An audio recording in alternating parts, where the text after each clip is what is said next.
तर big boss 5 host करतोय याची मनात प्रचंड उत्सुकता आहे असं अभिनेता रितेश देशमुख यांनी म्हटलेलं आहे। तर नवनवीन काय गोष्टी घडतील ते पाहावं लागेल असं देखील रितेश देशमुख यांनी म्हटलं। बॉस मराठी तुम्ही होस्ट करताय, इतके सिनेमे केले आणि आता बिग बॉस मराठी होस्ट करतायत, काय भावना, काय घालमेल आहे मनामध्ये, उत्सुकता आहे, कशा भावना व्यक्त? एक्साइटमेंट आहे। बिग बॉसचा या फॉर्मॅट्स आणि या शोचा मी फार मोठा चाहता आहे आणि आता बिग बॉसचा जो नवीन सीझन मराठीत येतोय त्याचा होस्ट म्हणून मला जी ही संधी मिळाली आहे त्याबद्दल मी प्रचंड एक्साइटेड आहे।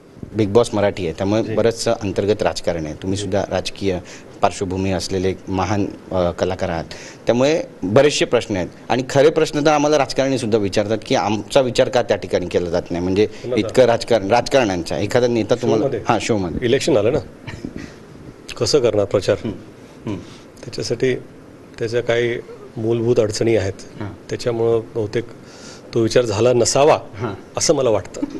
नक्कीच, पण असं तुम्हाला कुठलं एखादं कॅरेक्टर वाटतं राजकारण्यांमधलं सुद्धा जे टेलिव्हिजनमध्ये येऊ शकतं आणि व्यासपीठ गाजू शकतं? राजकारणात नेते असतात, कॅरेक्टर्स नसतात। कॅरेक्टर्स चित्रपटात असतात। नेतेच म्हणजे नाही, मी त्याच्याबद्दल नाही विचार केला। अच्छा, आणि हा सगळा अनुभव तुमच्यासाठी कसा असणार आहे? नवीन आहे पूर्ण सगळं काही? आता अनुभवल्यानंतर मला कळेल की कसं असणार आहे, त्याच्या आधी कसं सांगू मी? फक्त एवढं सांगू शकतो की मी एक्सायटेड आहे, तेवढंच। नक्कीच, पण इमोशनचा एक सगळ्यात मोठा पार्ट आहे बिग बॉस मध्ये, कारण बरेचसे लोक इमोशनल होतात त्या ठिकाणी, तुम्ही त्यांची समजूत त्या ठिकाणी कशी काढणार? कसं आहे ना की सध्या अजून त्या गोष्टी माझ्यापुढे घडल्या नाहीत, जेव्हा त्या घडतील, कुठला इश्यू आहे कसा आहे ते समजल्याशिवाय ह्या प्रश्नाचं उत्तर देणं ॲक्च्युली जमणार नाही। जसं घडतील तसं आपण त्याला हँडल करू।